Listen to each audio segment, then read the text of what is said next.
مائیں تو عظیم ہوتی ہیں، چاہے وہ اپلے بھی تھاپتی رہیں، لیکن جب ان کے ہاتھ اٹھتے ہیں تو اللہ کے عرش کو وہ مائیں بھی جنبش دے دیتی ہیں۔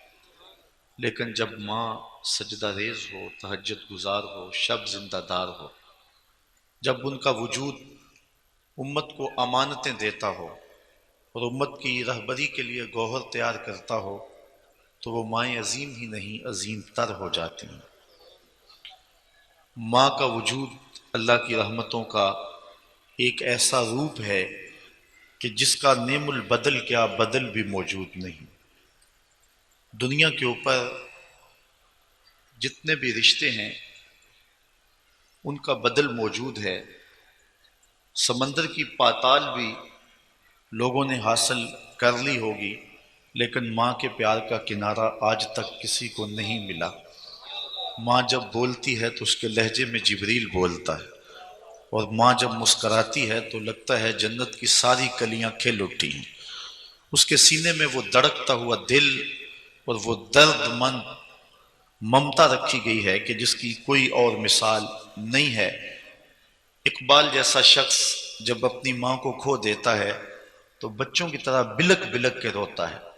دیار غیر میں ہے، ماں کی وفات کی خبر پاتا ہے تو رو رو کے کہتا ہے، آہ وطن میں ہوگا اب کس کو میرا انتظار، کون میرا خط نہ آنے سے رہے گا بے قرار، آرزو لے کر تیری خاک کے تربت پہ آؤں گا، اب دعائے نیم شب میں کس کو میں یاد آؤں گا، کون پچھلے پہر اٹھ کر کے دعا کرے گا۔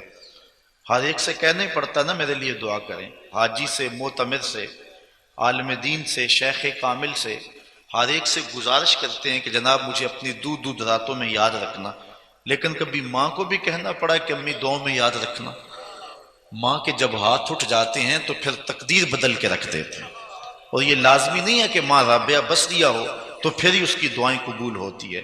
لیپا پوتی کرتی ہوئی ماں گارے سے بھرے ہوئے ہاتھ بھی اٹھا دے تو اللہ ان ہاتھوں کو بھی خالی نہیں موڑتا۔ میں اور آپ کیا، میری اور آپ کی حیثیت اور اوقات کیا، میرے اور آپ کے آقا و مولا حضور نبی رحمت صلی اللہ علیہ وسلم نے اس کمی کو شدت کے ساتھ محسوس کیا، اس کی کو بند یا کم کر دیں۔ امام سیوطی نے الحاوی الفتاوی کے اندر اس بات کو لکھا ہے کہ حضور علیہ السلام ایک دن نماز عشاء پڑھانے کے لیے تشریف فرما ہوئے، تا حد نظر صحابہ حضور کے منتظر تھے۔ جب تشریف لائے تو ادب سے کھڑے ہو گئے۔ محبتوں کے امڑتے ہوئے اور پیار کی اس خوبصورت کہانی کو دیکھ کر کے حضور کی آنکھیں اشکوں سے بھر گئیں، اور ایک ٹھنڈی آہ بھرتے ہوئے کہا، لو ادرکت والدی او احدہما، کاش آج میرے والدین زندہ ہوتے۔ انسان نے دکھوں کا دور پایا ہو، بعد میں خوشحالیاں مل جائیں تو انسان اس بات کی آرزو کرتا ہے کہ آج میرے والدین موجود ہوتے تو انہیں کتنی خوشی ہوتی۔ عزتوں کی مسند اور وقار کی پگڑی جب بندے کو نصیب ہوتی ہے تو حسد کرنے والوں کی ایک لمبی فہرست ہوتی ہے، لیکن جس بے لوث انداز سے اور جس محبت بھرے لہجے میں ماں پکارتی ہے، دنیا کے اوپر کوئی دوسرا رشتہ نہیں ہے۔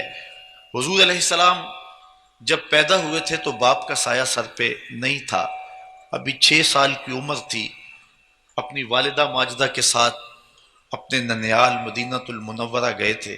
واپسی پر ابوا کے ریت کے ٹیلوں پر حضرت آمنہ کی طبیعت خراب ہو گئی، تو انہوں نے حضرت ام ایمن کو، جو اس سفر میں ان کی شریک تھی، کہا کہ میرے بیٹے کو بحفاظت امیر قریش عبد المطلب تک پہنچا دینا، اور مجھے لگتا ہے کہ میرا یہ بخار جان لیوا ثابت ہوگا۔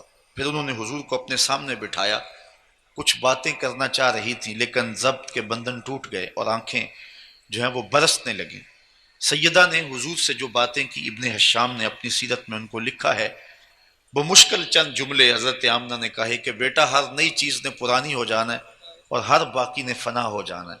میں بھی جا رہی ہوں، وَذِكْرَ باق وَوَلَدْتُ طُهْرَ، لیکن میرا ذکر نہیں مٹے گا، اس لیے کہ تیرے جیسا ستھرا بیٹا چھوڑ کے جا رہی ہوں۔ جن ماؤں کے بیٹے اچھے ہوں ان ماؤں کا ذکر نہیں مٹا جا کرتا، ان کا تذکرہ ختم نہیں ہوا کرتا۔ تو یہ آخری لفظ تھے حضرت آمنہ کے، اس کے بعد ان کا وصال ہو گیا۔ حضور ماں سے لپٹ گئے اور بار بار کہتے تھے، امی آپ آگے بولتی نہیں، لیکن خاموش ہو گیا چمن بولتا۔ حضور علیہ الصلوۃ والسلام نے اپنی والدہ کی وہیں تدفین کی اور چھوٹے چھوٹے پتھر کے ٹکڑے ماں کی قبر پہ رکھ دیے۔ ہو بھی کیا سکتا تھا؟ وہ کیا کسی نے کہا تھا تجھے کن پھولوں میں ہم کفن دیں، تو جدا ہی ایسے موسموں میں ہوا جب درختوں کے ہاتھ پھولوں سے خالی تھے۔ آج مدینے میں حضور کی ماں کا انتقال ہوتا، جب حضور بات کر رہے ہیں تو کتنے صحابی جنازے میں ہوتے، جنت سے جبریل پھول لے کر کے آتے، لیکن یہ مسافرت، تنہائی، غربت، پتھر کے ٹکڑے ماں کی قبر پہ رکھ دیے اور حضور روتے ہوئے ام ایمن کے ساتھ چمٹ کے بیٹھ گئے۔ امیر قریش کا وصال بھی 8 سال کی عمر میں ہو گیا۔ ابن حشام کے یہ لفظ کلیجہ چیرتے ہیں کہ جب امیر قریش کا جنازہ اٹھا تو سارا مکہ جنازے میں امڈ آیا، لیکن 8 سال کا ایک بچہ آج پھر دیواروں سے لگ کے رو رہا تھا۔ پھر طائف کے بازار بھی آئے، مکے کی گلیاں بھی آئیں، بچھتے ہوئے کانٹے بھی آئے، پھیلے ہوئے گڑھے بھی آئے۔ کون کون سے دکھ تھے اور کون کون سی مقاومتیں تھیں جو حضور نے نہیں سہی۔ عام الحزن کا دکھ بھی سہا، غزوہ احد کی سختیاں اور وہ مشکل ترین لمحات کے حضور کے سر پہ پٹی بندھی تھی، آنکھوں میں اشک تھے اور بار بار کہتے تھے ما فعل امی، میرے چچا کی کہانی سناؤ۔ سارے دکھ بیت گئے، آج ادب کی آیتیں اتر چکی ہیں، خبردار میرے نبی کی آواز سے آواز اونچی نہ کرنا۔ وہ لمحے بیت گئے جب تم آوازیں کستے تھے، اب حکم ہے کہ نبی سے سرگوشی بھی کرنی ہے تو پہلے صدقہ دو، پھر میرے نبی کی چوکھٹ پہ آؤ، تمہیں پتہ چلے کتنی اونچی بارگاہ میں آ رہے ہیں۔ یہاں جبریل بھی بغیر اذن کے حاضر نہیں ہوتا ہے۔ حضور تشریف لائے، صحابہ ادب سے کھڑے ہو گئے تو آقا کریم نے مصلی پہ قدم رکھے، نظر پلٹ کے ابواب میں چلی گئی اور پھر چھم چھم آنکھیں آنسو برسانے لگی اور پھر کہا کاش آج میری ماں زندہ ہوتی، وَأَنَا أُصَلِّي صَلَاةَ الْعِشَاءِ، اور میں لوگوں کو نماز عشاء پڑھا رہا ہوتا، وَأَقْرَأُ فِيهَا بِفَاتِحَةِ الْكِتَابِ، اور اس میں سورہ فاتحہ کی تلاوت کر رہا ہوتا۔ پھر میری ماں کو میرے ساتھ کوئی کام یاد آ جاتا، وہ دروازے پر آتی اور چلمن سرکاتی اور اپنے میٹھے اور مد برے لہجے میں مجھے بیٹا کہہ کے آواز دیتی۔ فرمائے لوگوں میں اپنی نماز چھوڑ کے پہلے ماں کی بات سن لیتا ہوں۔ ماں اللہ کی رحمتوں کا وہ روپ ہے کہ دنیا کے اوپر جس کی کوئی دوسری مثال موجود نہیں ہے۔ اب کبھی آپ نے دیکھا ہو، آپ جب گھر سے نکلتے ہیں، دنیا کو عقل و بینش کا درس دینے جا رہے ہیں، دنیا آپ کے ایک ایک جملے کے لیے ترس رہی ہے، دنیا کی بڑی بڑی جامعات کے اندر آپ کے جملوں کو موتیوں کی صورت میں قبول کیا جاتا ہے، لیکن جب گھر سے نکلتے ہیں ماں کے پیار کا روپ تو دیکھیے۔ ماں کتنے بھولے انداز میں کہتی ہے بیٹے سڑک دھیان سے عبور کرنا۔ جو دنیا کو عقل و بینش کا سبق پڑھانے جا رہا ہے اس کو اتنا بھی نہیں پتا کہ سڑک عبور کیسے کرنی ہے۔ یہ ماں کے پیار کا ایک روپ ہے۔ ایک شاعر ہوا تابش، اس نے 2 لفظوں میں ماں کے پیار کا نقشہ کھینچ اور حد کر دی۔ وہ کہتا ہے مدت ہوئی میری ماں نہیں سوئی تابش، مدت ہوئی میری ماں نہیں سوئی تابش، میں نے ایک بار کہا تھا مجھے ڈر لگتا ہے۔ کہا بچپن میں میرے منہ سے نکلا تھا کہ امی مجھے رات کو ڈر لگتا ہے، میں بوڑھا بھی ہو گیا ہوں، میری ماں اسی خیال میں رہتی ہے کہ میرے بیٹے کو کہیں ڈر نہ لگ رہا ہو۔ یہ ماں کے پیار کا روپ ہے، یہ ماں کی محبت کا انداز ہے۔ لوگ پتہ نہیں اللہ کی رحمتوں کو کہاں ڈھونڈتے پھرتے ہیں۔ اللہ کی رضا والدین کی رضا میں چھپی ہوئی ہے۔ اگر ماں راضی نہیں ہے تو رب راضی نہیں ہو سکتا۔ حضرت بایزید بستامی علیہ رحمہ فرماتے ہیں میں اپنے ماں کے آگے ہاتھ جوڑے، میں نے کہا امی تیرے حق ادا کروں یا اللہ کے حق ادا کروں؟ اپنے حق تو مجھے معاف کر دے، اللہ کو میں راضی کر لیتا ہوں۔ ماں نے کہا جاؤ بیٹے میں نے اپنے حق معاف کر دیا۔ 12 سال جنگلوں کی خاک چھانتے رہے۔ ایک دن بستام کے قریب سے گزر رہے تھے، دل میں آیا کہ چلتے چلتے ماں کو سلام کر جاؤں۔ دروازے کو دستک دینے لگے تو اس احساس نے ہاتھ روک لیا کہ ساری زندگی ماں کو سکھ تو دیا کوئی نہیں، ماں کو دکھ بھی کیوں دوں؟ اب ماں سو چکی ہوگی میرے لیے اٹھے گی۔ دروازے پر بیٹھ گئے، سردیوں کی لمبی رات تھی، بیت گئی۔ جب سحری کا وقت ہوا، گھر کے اندر سے جو نالی آتی تھی اس نالی سے پانی آیا۔ حضرت بایزید کہتے ہیں میں سمجھا کہ میری ماں تہجد کے لیے اٹھی اور وضو کر رہی ہے۔ میں نے دروازے کو دستک دی تو اندر سے آواز آئی بیٹا بایزید ٹھہرو میں ابھی آتی ہوں۔ مائیں بیٹوں کے دستک کے انداز سے بھی جانتی ہوتی ہیں یہ کون سا بیٹا دستک دے رہا ہے۔ میں بارسلونا کے ایئرپورٹ پہ کھڑا تھا اور فلائٹ ابھی لیٹ تھی، تو وہاں غنیمت ہے کوئی اردو یا پنجابی بولنے والا مل جائے، تو مجھے ایک بینچ پہ 2 آدمیوں کو پنجابی میں گفتگو کرتا ہوا میں نے دیکھا تو میں ان کی سمت لپک گیا۔ تو وہ ہندوستان کے لوگ تھے، اور اپنے دوست کو الوداع کرنے آئے تھے، تو میں نے اس کو پوچھا کہ کتنے عرصے کے بعد جا اپنے ملک، تو اس کی آنکھوں میں نمی سی آ گئی اور کہنے لگا 19 سال 3 ماہ کے بعد میں واپس اپنے گھر جا رہا ہوں، اور پھر اداس لہجے میں کہنے لگا کہ پتہ نہیں میرے گھر والے مجھے پہچانتے بھی ہیں یا کہ نہیں۔ تو میں نے کہا کہ اور کوئی پہچانے یا نہ پہچانے، ماں تیرے قدموں کی آہٹ سے بھی پہچانیں گے کہ یہ میرے بیٹے کے قدموں کی آواز ہے، یہ ماں کے پیار کا روپ ہے، یہ ماں کی محبت کا انداز ہے۔ تو کہتے ہیں میں نے دستک دی نا، تو ماں نے کہا بیٹے باجزید ٹھہرو میں آتی ہوں۔ تو کہتے ہیں ماں نے دروازہ کھولا اور میری حالت بکھری ہوئی، لباس پھٹا ہوا، بال الجھے ہوئے، پراگندہ حالت۔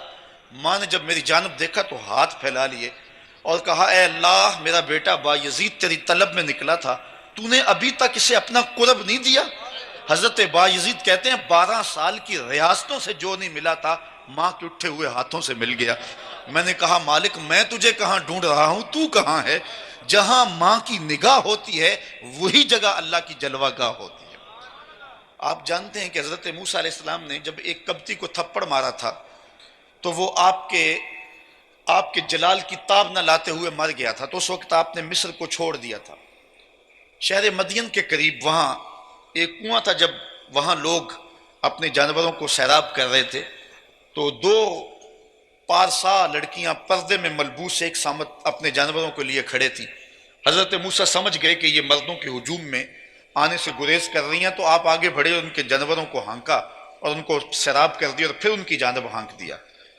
انہوں نے اپنے والد صاحب سے جا کر کے کہا اور پھر ان میں سے ایک لڑکی حیا کے ساتھ آئی، اللہ نے قرآن میں سارا وہ واقعہ بیان کیا ہے، کہا کہ آپ ہمارے ساتھ آئیے، ہمارے والد آپ کو بلاتے ہیں۔ تو جب حضرت موسیٰ علیہ السلام ان کے ساتھ ان کے گھر پہنچے تو وہ گھر تھا حضرت شعیب علیہ السلام کا۔ حضرت شعیب علیہ السلام نے حضرت موسیٰ کی پیشانی میں چمکتا ہوا نور دیکھا تو اپنی ایک بیٹی کا ان کے ساتھ نکاح کر دیا۔ کچھ عرصہ پاس رکھا، پھر مصر کے حالات ٹھیک ہوئے تو کہا واپس چلے جاؤ۔ جب واپس لے کر اپنی زوجہ کو آ رہے تھے اور حضرت صفورہ سلام اللہ علیہا حمل سے تھی، رات کا موقع تھا، سردیوں کا موسم تھا، تو دور سے آگ چمکتی ہوئی دکھائی دی۔ تو حضرت موسیٰ علیہ السلام نے کہا تم رکو، میں تمہارے لیے وہاں سے آگ لے کر کے آتا ہوں۔ جب آگ لینے گئے تو وہ ایک درخت چمک رہا تھا جو اللہ کی تجلیات کا مظہر بنا ہوا تھا۔ آواز آئی موسیٰ میں تمہارا رب ہوں۔ گئے تھے آگ لینے کے لیے، نبوت مل گئی۔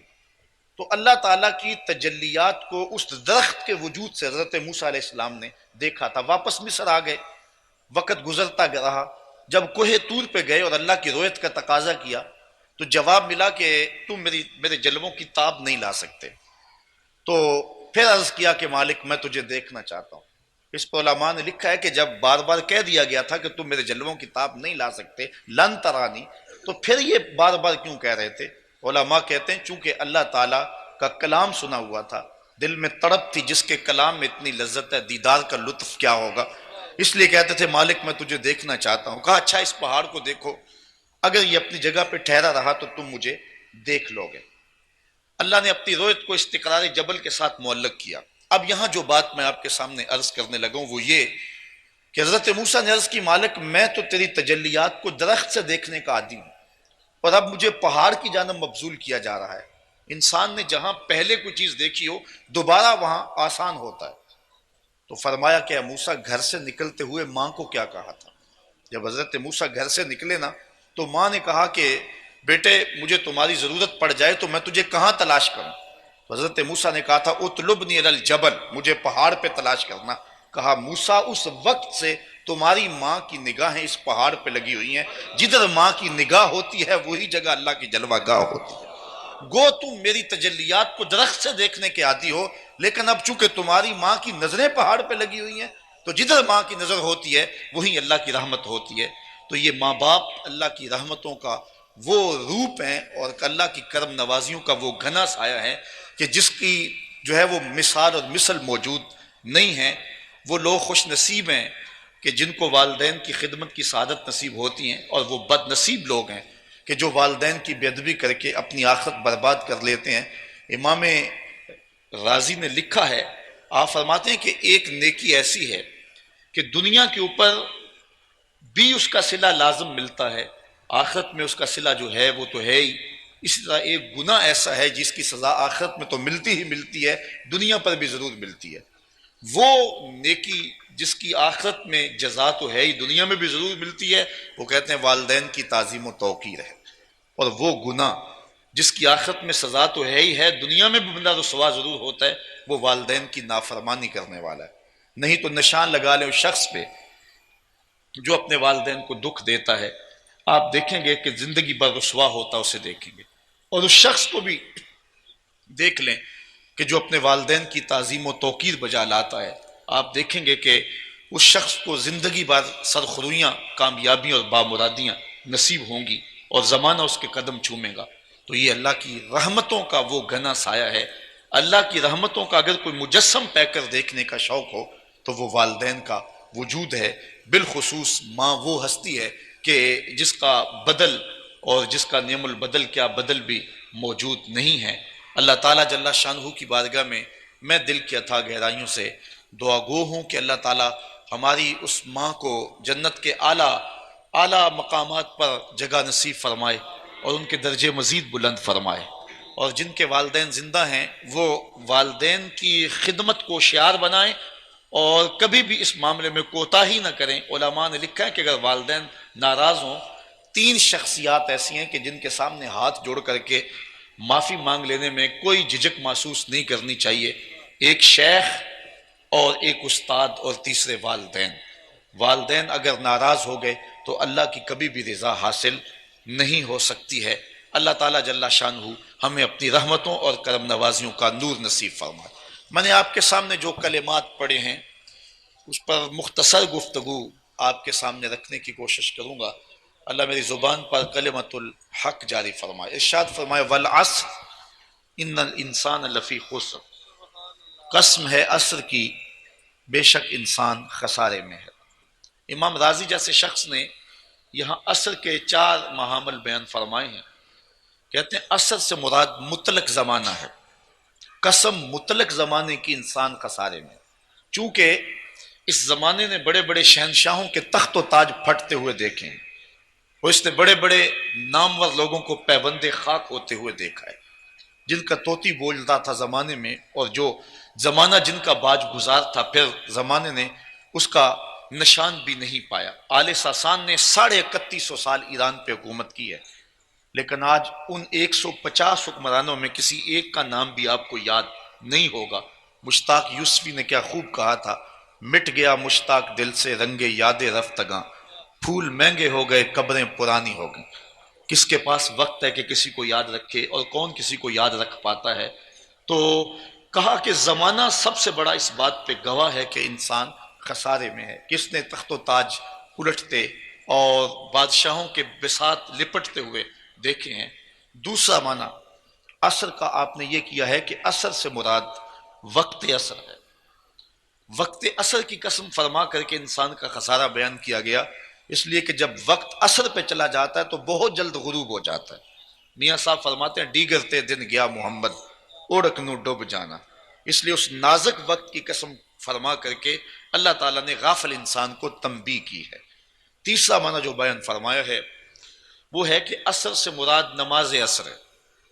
نماز عصر کی اہمیت کے پیش نظر چونکہ بہت سارے لوگوں کی یہ نماز رہ جاتی ہے، یہ اس کو انتہائی جلدی میں پڑھ لیتے ہیں اور اس کے آداب کی رعایت نہیں رہتی، یہ مصروفیت کا وقت ہے، کاروبار سمیٹنا بھی ہوتا ہے، اس وقت گاہک کا زور بھی ہوتا ہے، اس لیے بہت سارے لوگ اس وقت کو ضائع کر دیتے ہیں۔ غافل انسان کو تنبیہ کر دی گئی ہے کہیں خسارے کا سودا نہ کرنا اور نماز عصر کو ضائع نہ کر بیٹھنا۔ چوتھا معنی جو آپ بیان فرماتے ہیں عصر سے مراد زمانہ خاص ہے، اور وہ زمانہ رسالت مآب صلی اللہ علیہ وسلم۔ کہا محبوب قسم تیرے زمانے کی انسان خسارے میں۔ اور امام رازی علیہ رحمہ نے یہاں جو دلیل دی وہ یہ کہ سورۃ البلد میں اللہ نے محبوب کے مکان کی قسم فرمائی تو سورۃ العصر میں محبوب کے زمان کی قسم فرمائی۔ ارشاد کیا محبوب تیرے مکان کی بھی قسم، تیرے زمان کی بھی قسم، تیرے لیل و نہار کی بھی قسم، تیرے کوچہ و بازار کی بھی قسم، انسان خسارے میں ہے۔ اللہ اکبر۔ وہاں فرمایا لا اقسم بہذا البلد، مجھے قسم اس شہر کی۔ اچھا شہر کی قسم بھی وہ محبوب کی وجہ سے، مگر زمانے کی قسم حضور کی وجہ سے فرمائی ہے تو وہ شہر کی بھی حضور کی وجہ سے فرمائی۔ وہاں کعبۃ اللہ ہے، مقام ابراہیم ہے، چاہے زمزم ہے، صفا و مروہ ہے، مزدلفہ، عرفات، مناب، بہت کچھ ہے، قدم قدم پہ جلوے ہیں، انوار کی برقع ہے، لیکن کہا محبوب عظمتوں کے سارے حوالے اپنی جگہ پہ، لیکن میں شہر کی قسم اس لیے فرما رہا ہوں وَأَنْتَ حِلٌّ بِهَذَا الْبَلَدِ، اس لیے کہ شہر کی گلیوں نے تیرے قدم چومے، اس شہر کی ہواؤں نے تیرے سانسوں کی خوشبو سونگھی۔ اچھا، یہاں بڑی خوبصورت بات شیخ محقق علیہ رحمہ نے کی، علماء کے مابین اختلاف ہے کہ مکہ افضل ہے یا مدینہ افضل ہے۔ علماء کے ایک طبقے کا خیال ہے کہ مکہ المکرمہ افضل ہے، دلائل دیے، بڑا وزن ہے دلائل میں۔ علماء کہتے ہیں کہ مدینہ المنورہ افضل ہے، دلائل دیے، بڑا زور ہے دلائل میں۔ لیکن شیخ نے ایک تیسری بات کی، بعض نے کہا مکہ افضل، بعض نے کہا مدینہ افضل۔ شیخ کہتے ہیں جب حضور مکے میں تھے تو مکہ افضل تھا، جب مدینے میں آگے تو مدینہ افضل ہو گیا۔ جدھر جدھر سے وہ گزرتے رہے مجد و شرف بھی پیچھے پیچھے رہا۔ یہاں نشور وادی کا لہجہ دیکھی، حد کر دی اس نے۔ وہ کہتا ہے چند لمحوں کے لیے ٹھہرے تھے تم جس پیڑ کے نیچے، چند لمحوں کے لیے ٹھہرے تھے تم جس پیڑ کے نیچے، سنا ہے آج تک اس پیڑ کا سایہ مہکتا ہے، آج تک اس درخت کی خوشبو، اس درخت کی چھاؤں سے بھی خوشبو آتی ہے جہاں آپ چند لمحوں کے لیے بھی رکے ہیں۔ ویسے ظہوری کا انداز تو سادہ ہے لیکن ہے دو قدم آگے۔ وہ کہتا ہے مکے کی ہواؤں میں، طیبہ کی فضاؤں میں ہم نے تو جدھر دیکھا سرکار نظر آئے۔ تو شیخ کہتے ہیں جب حضور مکے میں تھے تو مکہ افضل تھا، جب مدینے میں آ گئے تو مدینہ افضل ہو گیا۔ حضرت شیخ شہاب الدین سہروردی علیہ رحمہ، آپ کی عوارف المعارف تصوف پر بڑی جاندار کتاب ہے۔ حضرت بابا فرید گنج شکر علیہ رحمہ جیسے بزرگ نماز عصر کے بعد اس کتاب کا درس دیتے تھے، اور میں کہتا ہوں جس شخص کو عوارف المعارف جس نے نہیں پڑھی ہے وہ تصوف کو جاننے کا دعویٰ نہ کرے۔ آج کل تو مصیبت یہ ہے کہ ایک اینٹ اٹھائیں تو 3 پیر نکلتے ہیں، جس طرح وہ فارمی چوزے نہیں تیار ہوتے 3 ماہ کے اندر 3 ماہ میں پیر بھی تیار ہو جاتا ہے۔ یہ عجیب سا تماشا لگ گیا ہوا ہے اور لوگوں نے اس شعبے کو رسوا کر کے رکھ دیا ہے۔ آج حالات تو یہ ہیں کہ پیر ڈھونڈ رہے ہیں کہ کوئی مرید مل جائے اور شور کرتے پھرتے ہیں کہ ہماری بیعت ہی ہو جاؤ، نہیں تو طالب ہی ہو جاؤ، ہماری بیعت تو کرو۔ عجیب ایک رنگ بنا ہوا ہے، عجیب ایک ڈھنگ بنا ہوا ہے۔ تو جس شخص نے جو ہے یہ معاملہ نہیں دیکھا تو تصوف کو جاننے کا دعویٰ نہ کرے۔ حضرت شیخ شہاب لکھتے ہیں، ایک مرید نے آپ سے سوال کیا حضرت اس دنیا میں سب سے افضل جگہ کون سی ہے؟ تو مرید نے سوال پر شیخ نے جواب دیا بیٹے وہی جگہ جہاں حضور جلوہ فراز ہے، گنبد خضرا والی جگہ۔ مرید نے دوسرا سوال کیا پھر ہم جنت کی آرزو کیوں کرتے ہیں؟ تو شیخ نے فرمایا بیٹے جب حضور یہاں ہیں تو یہ جگہ افضل ہے، جب جنت میں چلے جائیں گے تو جنت افضل ہوگی۔ جب مکے میں ہیں تو مکہ افضل، مدینے میں ہیں تو مدینہ افضل، جنت میں جائیں گے تو جنت افضل، جدھر جدھر سے گزرتے جائیں گے مجد و شرف بھی پیچھے پیچھے رہے گا۔ ایک حدیث ہے کہ پہلی صف کا جو شرف ہے اگر لوگوں کو پتہ چل جائے کہ کیا ہے تو آپس میں الجھ پڑیں، قرعہ ڈالیں کہ میں نے پہلی صف میں کھڑا ہونا ہے۔ اب پہلی صف کون سی ہے؟ محراب کے ساتھ جو صف ہے وہ پہلی صف ہے، لیکن امام اگر مصلی اٹھا کے برآمدے میں لے آئے تو بتاؤ محراب کے ساتھ والی صف اول رہے گی؟ شرف برآمدے میں آ جائے گا۔ امام وہاں سے بھی مصلی اٹھائے اور صحن میں آ جائے تو بتاؤ شرف برآمدے میں رہے گا، شرف صحن میں آ جائے گا۔ امام وہاں سے مصلی اٹھا کے چھت پہ چلا جائے، شرف چھت پہ چلا جائے گا۔ یار 14 صدیاں گزرنے کے بعد میرے جیسا نکما امام اگر مصلی صحن میں رکھے تو شرف صحن میں، مصلی حال میں رکھے تو شرف حال میں، مصلی چھت پہ رکھے تو شرف چھت میں۔ نبیوں کا امام مکے میں ہو تو شرف مکے میں، مدینے میں ہو تو شرف مدینے میں، جنت میں ہو تو جنت شرف جنت میں۔ اللہ اکبر۔ تو کہا چند لمحوں کے لیے ٹھہرے تھے تم جس پیڑ کے نیچے، سنا ہے آج تک اس پیڑ کا سایہ مہکتا ہے۔ تو کہا محبوب اس شہر کی قسم اس لیے کہ یہاں تم جو رہتے ہو تمہاری وجہ سے اس کی قسم فرما رہا ہو۔ تو امام غزالی یہ دلیل دیتے ہیں، رازی دلیل دیتے ہیں، فرماتے ہیں کہ یہاں سورۃ البلد میں اللہ نے محبوب کے مکان کی قسم فرمائی اور سورۃ العصر میں محبوب کے زمان کی قسم فرمائی۔ قسم تیرے زمانے کی انسان خسارے میں۔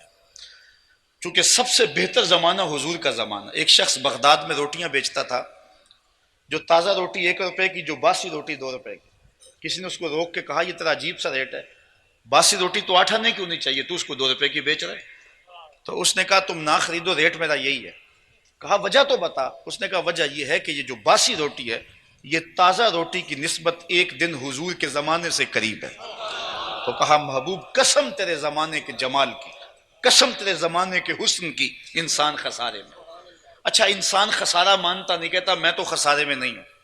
کہاں گھاس پھونس کی جھونپڑیاں اور کہاں عالی نصب کوٹھیاں، کہاں چل چل کے پاؤں میں چھالے پڑ جاتے اور کہاں مہینوں کی مسافتیں گھنٹوں پہ آ گئی، کہاں پہننے کے لیے لباس بھی میسر نہیں تھے اور کہاں اتنا لباس کے بدلنے کی باری نہیں آتی، کہاں کھانے کے لیے نان شبینہ دستیاب نہیں تھا اور کہاں ٹیبل پہ اتنے کھانے کہ انتخاب مشکل ہوتا ہے کون سا کھائیں کون سا چھوڑیں۔ انسان کہتا میں تو خسارے میں نہیں، میں تو ہواؤں کے دوش پہ اڑتا ہوں، میں تو زمین کی تہ میں اترنے کے فن سے آشنا ہوں، میں تو پانی کی تہ میں اتر جاتا ہوں، میں تو ہواؤں میں جھولتا ہوں، میں تو عالی نصب کوٹھیوں میں رہتا ہوں، میں خوبصورت لباسوں میں ملبوس ہوتا ہوں، میں تو زمین کی تنابیں تھام چکا ہوں، میں تو سورج کی کرنوں کو مسخر کر لیا، پوری دنیا کو گلوبل ولیج بنا لیا، میں تو خسارے میں نہیں ہوں۔ اللہ کہتا ہے محبوب قسم تیرے زمانے کی انسان خسارے میں۔ اچھا انسان خسارہ مانتا نہیں ہے اور اللہ محبوب کے زمانے کی قسم فرما رہا ہے کہ محبوب یہ خسارے میں۔ اللہ اکبر۔ بات یہ ہے کہ اصل خسارہ انسانیت کا ہے۔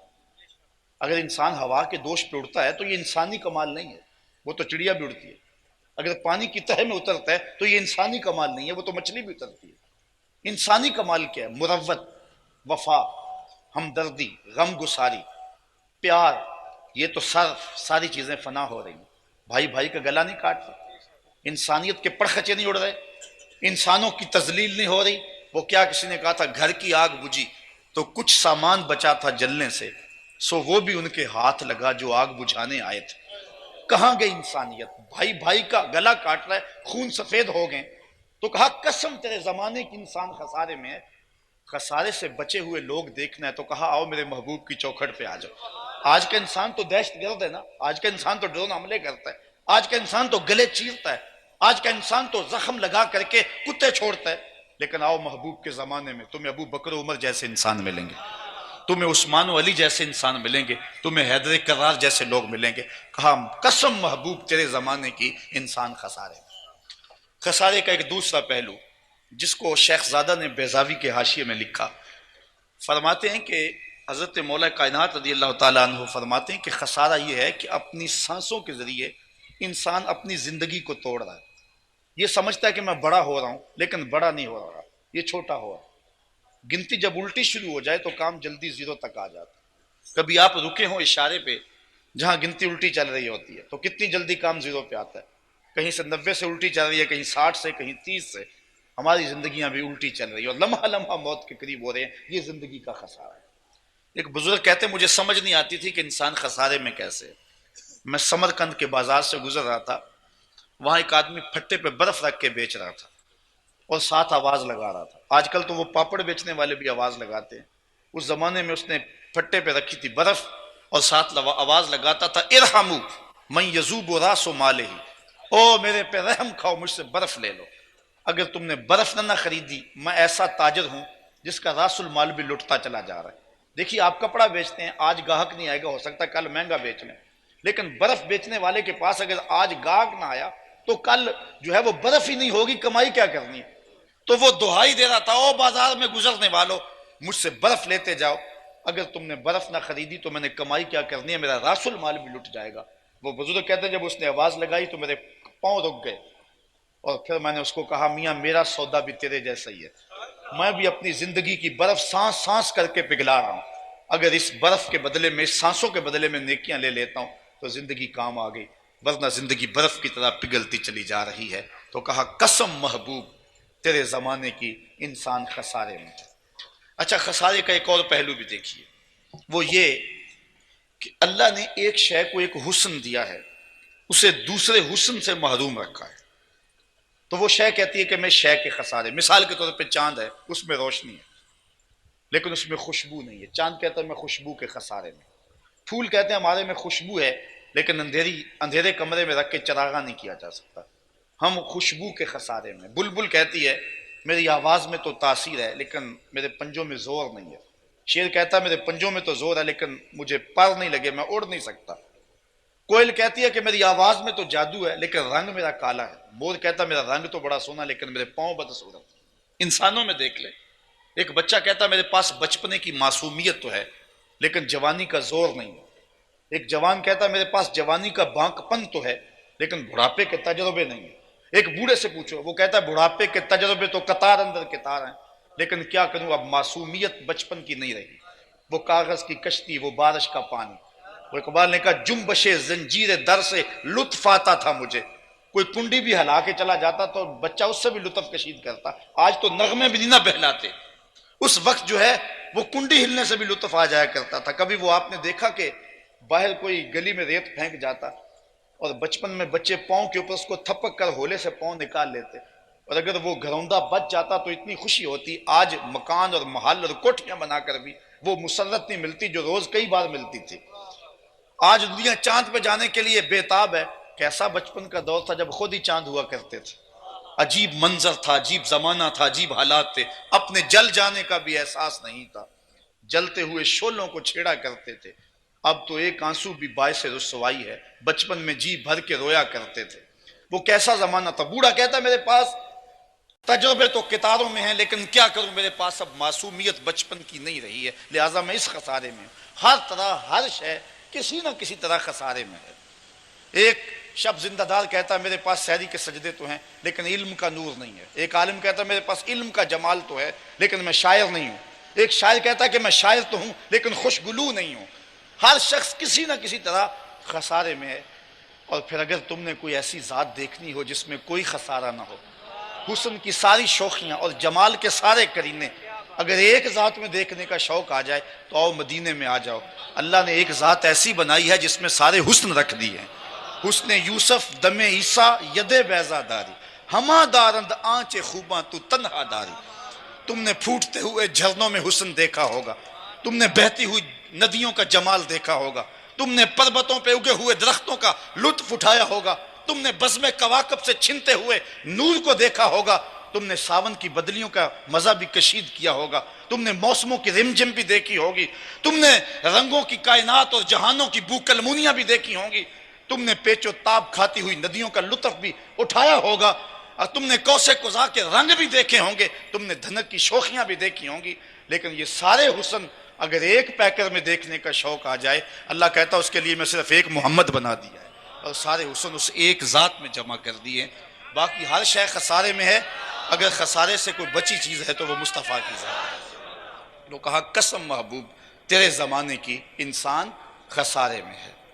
اب خسارے سے بچے گا کون؟ الا الذین آمنوا، خسارے سے وہی بچے گا جو حضور کے دامن سے وابستہ ہو جائے۔ الایمان ہے یہ تصدیق بما جاء بہ النبی صلی اللہ علیہ وسلم، کیونکہ حضور سے وابستگی نہیں ہے تو ایمان نہیں ہے۔ یہاں ایک مثال آپ کے سامنے رکھنا چاہوں گا، اب تو خیر زمانہ بدل گیا، جو بوڑھے بزرگ ہیں ان سب کے سامنے وہ تصور آ جائے گا کہ وہ پہلے چکی سے آٹا پیستے تھے، اور وہ کیسا زمانہ تھا کہ مائیں چکی بھی پیستی تھی، میرے رسول پہ درود بھی پڑھتی تھی۔ اللہ اکبر، آج گھروں سے قرآن پڑھنے کی آواز نہیں آتی، پاپ میوزک کی صدائیں آتی ہیں، اس لیے آج برکت اٹھ گئی، اور ہم بھاگے عاملوں کے پاس کہ ہمیں کسی نے سایہ کر دیا، کسی نے جادو کر دیا۔ وہ بے برکتی کا تعویذ تو ہم نے خود ڈال دیا۔ صبح اٹھ کے گھر میں کتاب رحمت قرآن مجید کو کھولا جائے تو گھر میں برکتیں ہی برکتیں ہوتی ہیں۔ وہ مائیں صبح اٹھتی تھی اور چکی پیستی تھی اور میرے مصطفیٰ پہ درود پڑھتی تھی، اور پھر بچے جب اس آٹے سے پکی ہوئی روٹی کھاتے تھے تو ان کے سینے میں بھی نور اترتا تھا۔ تو وہ چکی بہت سارے لوگوں نے دیر تک رہی ہے گھروں میں، بس بطور علامت رکھی ہے، کافی لوگوں نے، بہت سارے لوگوں نے دیکھیے اس کے دو پتھر ہوتے ہیں، ایک اوپر والا ایک نیچے والا، نیچے والا ساکن اوپر والا متحرک، اور درمیان میں ایک کلی ہوتی ہے، اور اس کے دائیں بائیں تھوڑا سی خالی جگہ ہوتی ہے جہاں دانے ڈالتے ہیں، ہم اپنی زبان میں اس کو گالا کہتے تھے۔ پھر اس چکی کو گھماتے ہیں تو جو دانے اس کلی کے ساتھ لگ کے رہ جاتے ہیں وہ بچ جاتے ہیں، جو کلی سے ہٹ جاتے ہیں وہ پس جاتے ہیں۔ اللہ کہتا ہے محبوب قسم تیرے زمانے کی انسان خسارے میں ہے، بچے گا وہی جو تیرے دامن سے لپٹ کے رہے، جو تیرے دامن سے وابستہ ہو جائے گا وہی خسارے سے بچے گا، ورنہ انسان خسارے سے بچ نہیں سکتا۔ الا الذین آمنوا، پہلی بات ایمان ہے۔ ایمان حضور کو جاننے کا نام نہیں ہے، ماننے کا نام ہے، ذہنی تعلق کا نام نہیں ہے، قلبی تعلق کا نام ہے، شعوری تعلق اور واسطے کا نام نہیں ہے، قلبی اور روحی تعلق حضور کے ساتھ ہو تو اس کو ایمان کہتے ہیں۔ ایمان کے بعد دوسری چیز جو انسان کو خسارے سے بچاتی ہے، اختصار ملحوظ ہے مجھے، وہ اعمال صالحہ ہیں۔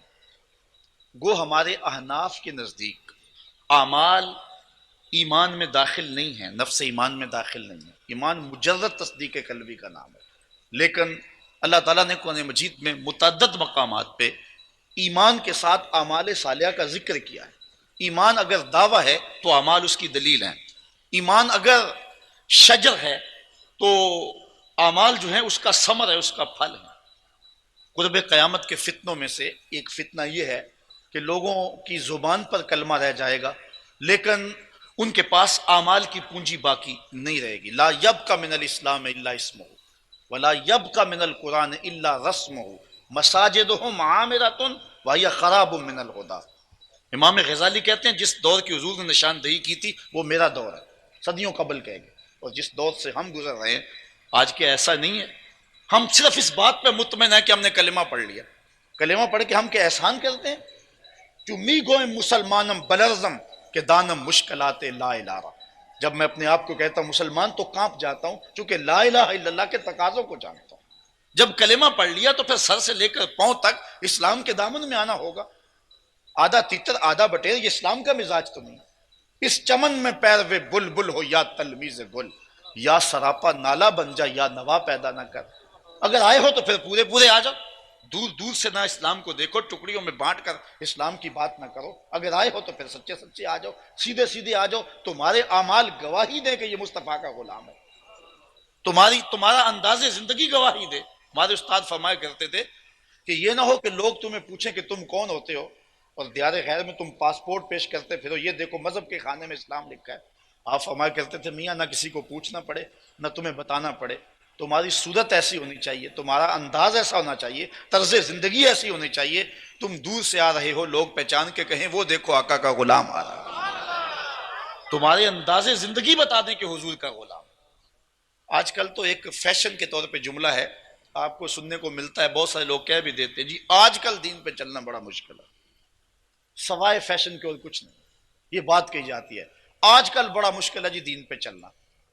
یہ وہ شخص کہہ رہا ہے جو مسجد میں آتا تو باہر گن مین کھڑا ہے کہ اس کو کوئی ضرر نہ پہنچے اندر، ٹھنڈا پانی دستیاب ہے، اے سی چل رہے ہیں، نرم اور گداز اور مخملی مسلح بچھے ہوئے ہیں۔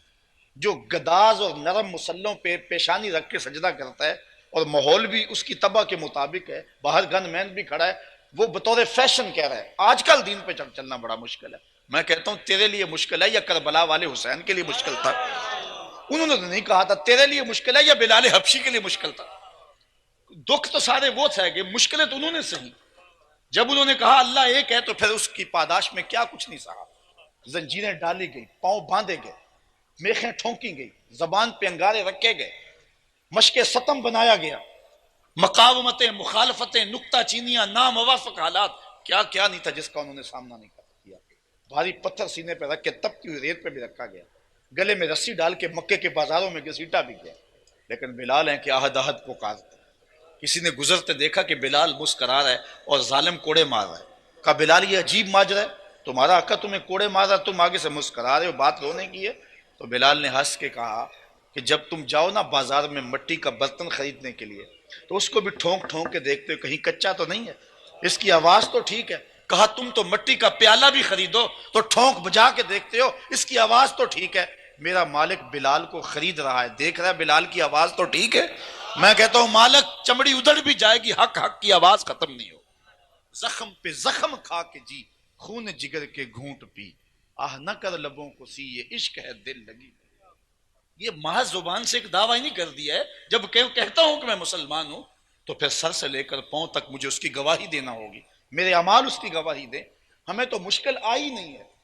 حضرت خباب بن ارت رضی اللہ تعالیٰ عنہ حضور کی خدمت میں حاضر ہوتے ہیں، حضور کعبۃ اللہ کی دیوار کے ساتھ ٹیک لگا کے بیٹھے ہیں اور کفار کی جنم سے آنے والی مشکلات کا تذکرہ چھیڑتے ہیں، تو حضور علیہ السلام نے فرمایا خباب تم اس بات سے گھبرا گئے ہو، تم سے قبل ایسے لوگ بھی ہوئے ہیں کہ جن کے جسموں کو لوہے کی کنگھیوں سے چھید دیا گیا۔ کیا ہم ان لوگوں کی کہانی بھول جاتے ہیں کہ جن کی ٹانگوں کو دو مختلف اونٹوں کی ٹانگوں سے باندھ کر کے کہا منحرف ہو جا ورنہ ان اونٹوں کو ہانکا لگا دیں گے، اس نے کہا کر لو جو کرنا ہے، اور جب اونٹوں کو ہانکا لگایا گیا، ہمیں تاریخ بتاتی ہے کہ جب اس شخص کا بدن چرنے لگا، سرخ سرخ قطرے گرنے لگے، جب تک زبان بولتی رہی لفظ یہی تھے فزت برب الکعبہ، کعبے کے رب کی قسم میں زندگی کی بازی جیت گیا۔ آپ کہیں گے یہ تو بہت پرانی باتیں آپ کر رہے ہیں، وہ مضبوط دل گردے والے لوگ تھے۔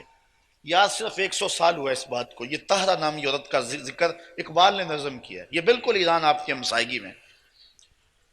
عورت کمزور دل اور دماغ کی مالک ہوتی ہے، اس کو پکڑا اور ایک اندھے کنویں کے کنارے پہ کھڑا کیا اور اس کے سامنے سانپ اور بچھوؤں کے ٹوکرے ڈالے اور کہا کہ اس میں پہلے سانپ اور بچھو بہت سارے تھے، لیکن تیرے یقین کو بڑھانے کے لیے ہم نے تیرے سامنے اس میں بچھو اور اژدہا اور سانپ ڈالے ہیں، بتا کیا پروگرام ہے؟ اپنے نظریے سے منحرف ہوتی ہے یا تجھے پھینک دیں؟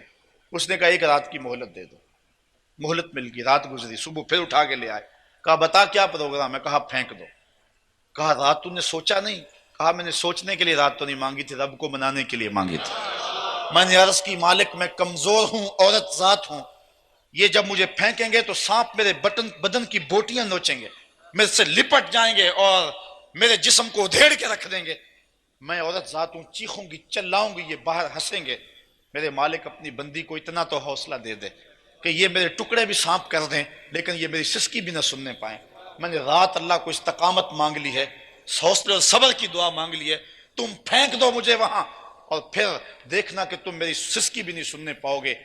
میں اور آپ اپنے آپ کو تصور میں کسی ایسے اندھے کنویں پہ کھڑا کر لیں، پھر ظالم ہاتھوں کو اپنی طرف بڑھتے ہوئے دیکھیں اور پھر اپنے ایمان کو تولیں کہ ہم کس جگہ پہ کھڑے ہیں۔ پاکستان میں ایک محتاط اندازے کے مطابق ایک سال کے اندر 10,000 لوگ جو ہیں وہ چند ٹگوں کی خاطر مرزئی ہو رہے ہیں، بیرون ملک نیشنلٹی حاصل کرنے کے لیے جو ہے وہ مرزئی ہو رہے ہیں۔ اب بتائیے کہ کہاں وہ لوگ اور کہاں آج کا زمانہ؟ تو کہا محبوب قسم تیرے زمانے کے حسن و جمال کی، تیرے زمانے کی خوبصورت جو ہے وہ گھڑیوں اور لمحوں اور ساعتوں کی، محبوب قسم ہے تیرے زمانے کی، بے شک انسان خسارے کا سودا کر رہا ہے۔ خسارے سے بچے گا کیا؟ کون؟ الا الذین آمنوا وعملوا الصالحات، ایک وہ جس کے ہاتھ میں ایمان ہے اور دوسری شرط یہ پائی جاتی ہے اعمال صالح ہیں۔ وتواصوا بالحق وتواصوا بالصبر۔ بات مختصر، حق سے مراد امام قرطبی علیہ رحمہ فرماتے ہیں کہ اسلام ہے، حق سے مراد دین ہے، اور حق سے مراد جو ہے وہ قرآن ہے، کتاب رحمت قرآن مجید ہے۔ یعنی مسلمان اہل ایمان اگر خود بچ گئے، ایمان اور اعمال صالحہ نصیب ہو گئے، اسی پہ بس نہیں کرتے بلکہ وصیت کے عمل کو آگے جاری رکھتے ہیں اور کتاب رحمت کی تبلیغ اور اس کا ابلاغ کرتے ہیں اور دنیا کے کونے کونے تک اس بات کو پہنچانے کے لیے اور لوگوں کو جہنم کی بھڑکتی آگ سے بچانے کے لیے کوشاں ہوتے ہیں۔ یہ تواصو، یہ بار بار تکرار کرنا، مسلسل ایک قطرہ روز پتھر پہ پڑے تو اس میں بھی سوراخ کر دیتا ہے۔ اگر وصیت کا عمل تسلسل سے جاری رہے، ماں کہے بیٹا غلط راستے پہ نہیں چلنا، باپ کہے غلط راستے پہ نہیں چلنا، سکول میں آئے تو مدرس کہے غلط راستے پہ نہیں چلنا، معاشرہ ٹوکے، حالات روکیں، تو ایک ستھرا انسان مارز وجود میں آتا ہے۔ لیکن آج یہ ہے کہ وصیت کا عمل رک گیا۔ ایک لفظ آپ سنتے ہیں کہ ہمیں کیا لگے، سانو کی لگے، یہ عجیب سی بات ہے۔ ہر بندہ یہ کہے ہمیں کیوں نہ لگے، ہم نے اس میں معاشرے کو نہیں سنوارنا، اس کے درد کو محسوس نہیں کرنا، کوئی غلط راہ پہ چل رہا تو اس کو روکنا نہیں ہے، کسی خراب غلط راہوں پہ چلنے والے کے راستے میں جو ہے وہ ہم نے بند نہیں باندھنا ہے۔ یہ عجیب سی بات ہے اور عجیب سا فلسفہ تراش لیا گیا کہ ہمیں کیا لگے، ہمیں کیوں نہ لگے۔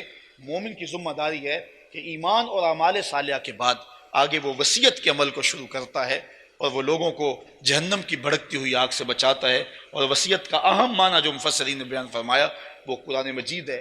ہماری ذمہ داری ہے کہ اس کتاب رحمت کی جو ہے وہ تبلیغ کو، اس کتاب رحمت کے ابلاغ کو جو ہے وہ ہم آگے پہنچائیں۔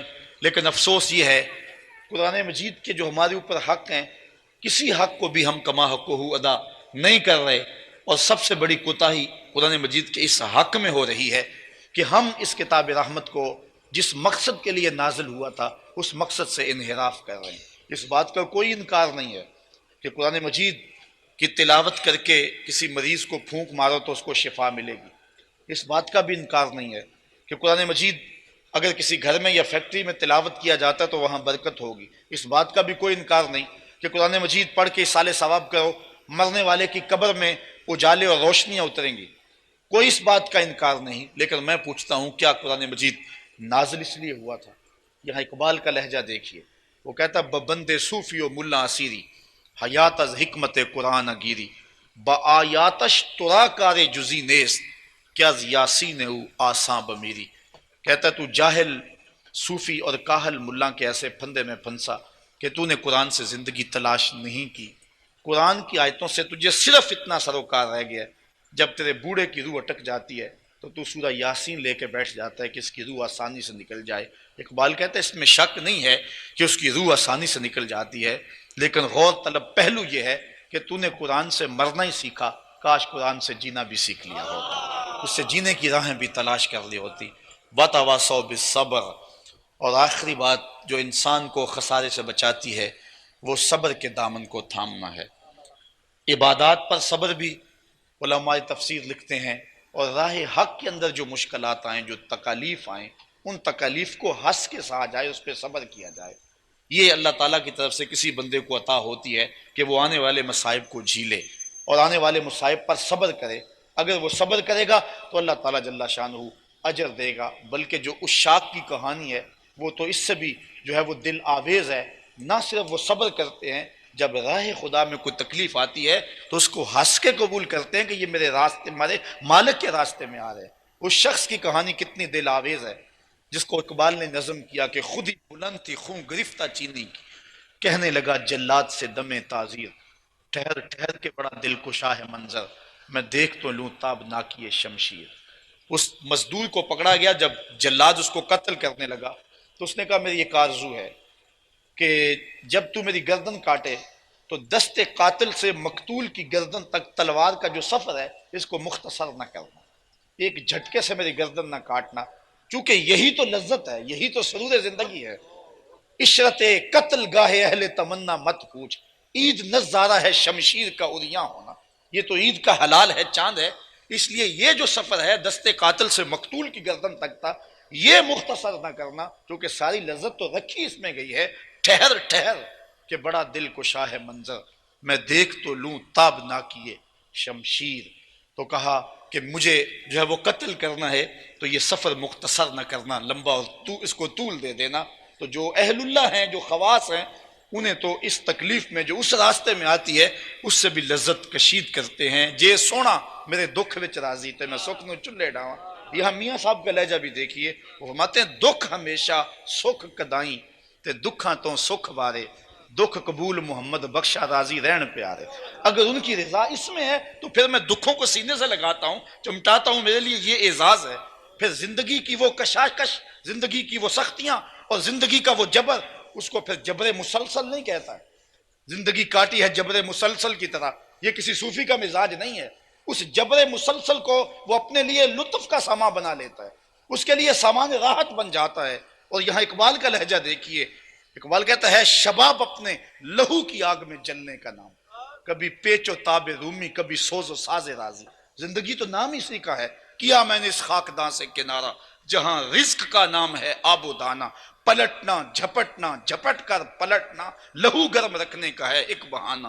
پرندوں کی دنیا کا درویش ہوں میں کہ شاہی بناتا نہیں آشیانہ، والعصر ان الانسان لفی خسر۔ اللہ ہمیں حضور کے قدموں کا صدقہ خسارے سے محفوظ رکھے۔ جو خسارے سے بچ جاتے ہیں وہ وہی ہوتے ہیں جو حضور کے دامن سے وابستہ۔ میں نے کہانی سنائی کہ آل ساسان نے 3150 سال حکومت کی، لیکن آج ان کی قبریں بھی پرانی ہو گئی اور پھول بھی مہنگے ہو گئے۔ اور دوسری طرف داتا گنج بخش علی اجویری کی چوکھٹ پہ جا کے بھی دیکھ لو، نہ ان کی قبر پرانی ہوئی ہے، نہ عقیدتوں کے پھول مہنگے ہوئے ہیں، جگہ جگہ گھر گھر۔ یہ ان لوگوں کے نام کا چراغاں ہے جو اپنی زندگی کو اپنے آقا و مولا کے نام لگا دیتے ہیں۔